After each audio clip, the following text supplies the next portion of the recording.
30 வருஷத்துக்கு முன்னாடி உள்ள சர்ச்சில் வந்து 25 வருஷத்துக்கு முன்னாடி வந்து ஒரு பொறுப்பை கொடுத்தா, இப்போ எங்ககிட்ட கொடுத்தாங்க, ஓப்பனர் மினிஸ்ட்ரி கொடுப்பாங்க. நாங்கள் ரோட்டில் போய் மைக்கில் பேசுவோம். நான் சொல்றது இந்தியாவில் தெருவில் போய் சண்டேஸில் பேசுவோம். 3 மணிலேருந்து 6 மணி வரைக்கும் ஒவ்வொரு ஸ்பாட்டாக நின்று பேசுவோம். பேசி 10 நிமிஷம் பேசுவோம்.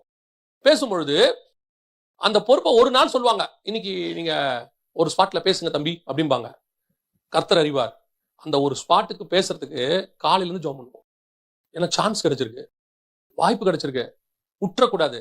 நான் காலேஜ் ஃபர்ஸ்ட் இயர் இருக்கும்போது ஆண்டவர் ஏற்றுக்கொண்டேன். அப்பதான் எனக்கு 2 வருஷத்துல எங்க சர்ச்சில் வந்து ஓப்பனர் மினிஸ்ட்ரி பேச சொல்றாங்க. அது வரைக்கும் கூட போவோம் வருவோம், ட்ராக்ஸ் மட்டும் கொடுப்போம் ரோட்ல நின்று. ஒரு நாள் சொன்னாங்க பேசுங்க தம்பின்னு. அடுத்த சண்டே நீங்க பேசுங்க தம்பின்னு சொல்லிட்டாங்க.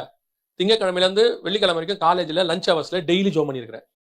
ஆண்டவர் எத்தனை நிமிஷம்? 10 நிமிஷம் தான் ஜெபம் பண்ணியிருக்கிறேன். ஆண்டவருக்கு தெரியும், அங்க ஒரு முச்செடி இருக்குது, ஒரு இடத்துல எங்க காலேஜுக்குள்ள இருக்கும். போய் அங்க உட்காந்து அங்க வந்து ஒரு டவலை விரிச்சு உட்காந்து டெய்லி ஜெபம் பண்ணுவேன். ஆண்டவரே அந்த 10 நிமிஷத்துல கொஞ்சம் பேர் ரட்சிக்கப்படணும்.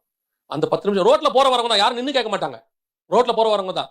நான் மட்டும் இல்ல, எங்க சபையில இருந்த எல்லாரும் அப்படித்தான். நானும் பெருமையா சொல்ல நினைச்சிடாதீங்க, அத்தனை பேரும் அப்படித்தான். அன்னைக்கு இருந்த எல்லா சபையில உள்ள ஆவிக்குரியவர்கள் அப்படித்தான் இருந்தார்கள். ஒரு சண்டே கிளாஸ் மினிஸ்ட்ரிக்கு முந்தின நாள் ஃபாஸ்டிங் இருப்பாங்க பிள்ளைகளுக்காக. இப்ப சண்டே கிளாஸ் மினிஸ்ட்ரி ஜாலியா நோவா கதை தானே பாத்துக்கலாம். இல்ல, உங்ககிட்ட கொடுக்குற பொறுப்பு என்னன்னு கேட்டா, அந்த பிள்ளைகளை பாதுகாக்கிறது மட்டும் இல்ல, உனக்கு கொடுக்க போற அடுத்த பொறுப்புக்கான எக்ஸாமினேஷன். கர்த்தர் பரலோகம் உன்னை நம்புதுங்கிறதுக்கான எக்ஸாமினேஷன். இதுல ஒழுங்கா பண்ணாதான் அடுத்த பொறுப்பு. கொஞ்சத்தில் உண்மையா இருந்தால் அநேகத்தின் மேல் அதிபதியாய் வைப்பார். எனக்கு கொடுக்கப்பட்ட பொறுப்பு சின்னதுன்னு நினைக்காதீங்க. சின்னது மட்டும் நினைக்காதீங்க. சர்ச்சில் என்ன செய்ய சொல்றாங்கன்ட்டு. எனக்கு கொடுக்கப்பட்ட பொறுப்பு நான் கொஞ்சத்துல உண்மையா இருந்தா போதும், என்னுடைய ஹெவன்லி விஷன் ஓபன் ஆயிடும். அதான் எனக்கு செலக்ஷன். இப்ப